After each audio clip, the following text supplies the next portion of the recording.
موتوسيكل معدي بسرعة والولد راكب الجمل اللي هيضحوا عليه.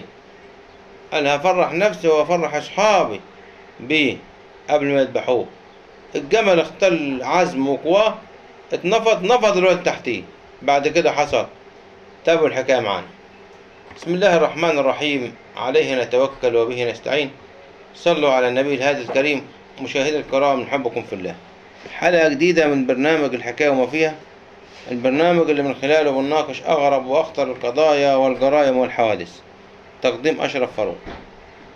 أحداث هذه الحلقة جرت بمدينة أوسيم الجيزة.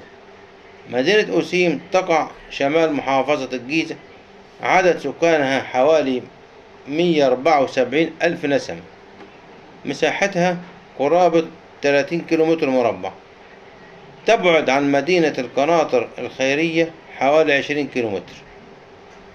طبعا مدينة أوسيم مدينة تاريخية من عهد الفراعنة، سميت باسم، ويوم البطالمة سميت باسم، يعني مدينة لها مكانة من قديم الأزل يا سادة. شاب اسمه عمر، مراهق في العقد الثاني من العمر. أبوه وولد عمهم وقرايبهم وأصحابهم مشتركين في ناقة جمل يضحوا عليه. الولد ركب وأصحابه معاه ومشي بالجمل في شوارع مدينة أوسيم، والعيال بيسقفوا له وفرحانين عشان يذبحوه العيد. جاية موتوسيكل، مكنة موتوسيكل دراجة يعني نارية، تجري على آخر سرعة. الجمل أول ما شافها اتعافرت، اختلت عزيمته وقواه، نفض الواد تحت رجليه القدامية، فضل يفرك فيه لحد ما موته. الصوات اشتغل، الناس مسكوا الجمل بعد ما انصرع وجري ودهس الولد، ودى الولد لمستشفى أوسيم المركزي.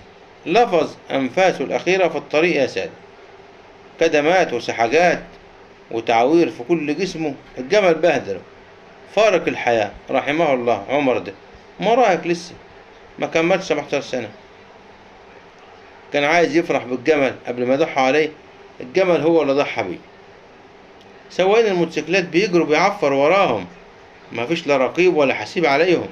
لكن الواحد منهم لما كان يعمل حادثة ولا يموت حد ولا يسبب في إصابة حد، لو اتحيق مرقته كان يخاف يمشي بالراحة، لأن كان زمان مثل يقول اضرب المربوط يخاف السايب. لكن النهاردة العيل منهم يجري ويموت واحد ولا اتنين ولا يسبب في وقت أي حد ولا موته، في الآخر نهار ما ياخد 6 أشهر أو سنة مع إيقاف التنفيذ أو يطلع براءة. يقول لك قضاء وقدر. من ايه يا عم قضاء وقدر؟ طب ما هو لو ماشي بالراحة مش هيحصل حاجة، لكن ده بيجري مهرول. هنرجع بقى لصلب الموضوع. هنا ناس تضحى على ماعز، وناس تضحى على ضأن، وناس تضحي تشترك على جمسي أو بقري أو إبل، معاكم لحد 7 علشان الظروف الاقتصادية. فدي بيخش بسهم ودي بيخش بسهم. السهم اللي طلع له كان دفع 10,000 أكتر أقل، بياخد جزء له وجزء لأحبابه وجزء الفقراء. لكن هنا لما سبحان الله تبقى في حسابات وربنا له حسابات. الولد عمر راكب الجمل وماشي في الطريق شارع أوسيم والموتوسيكل جه، هو لو يعرف أساسا إنه هيموت ودي تبقى نهايته ما كانش طالع من مكانه.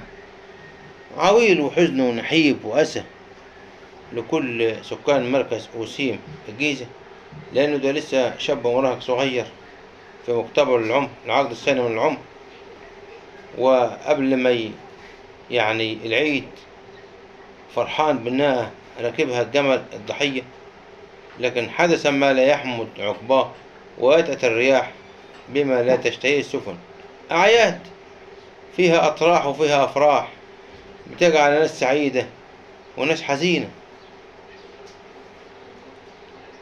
فسبحان الله، يعني حبينا نقول القصة دي والحكاية دي إن أقدار الله فوق كل شيء. الجمل أول ما شاف الموتوسيكل بيجري، اتجنن الجمل واختل توازنه، والسعر بقت يعمل شمال ويمين، يلف شمال لحد ما وقع الواد ودهسه.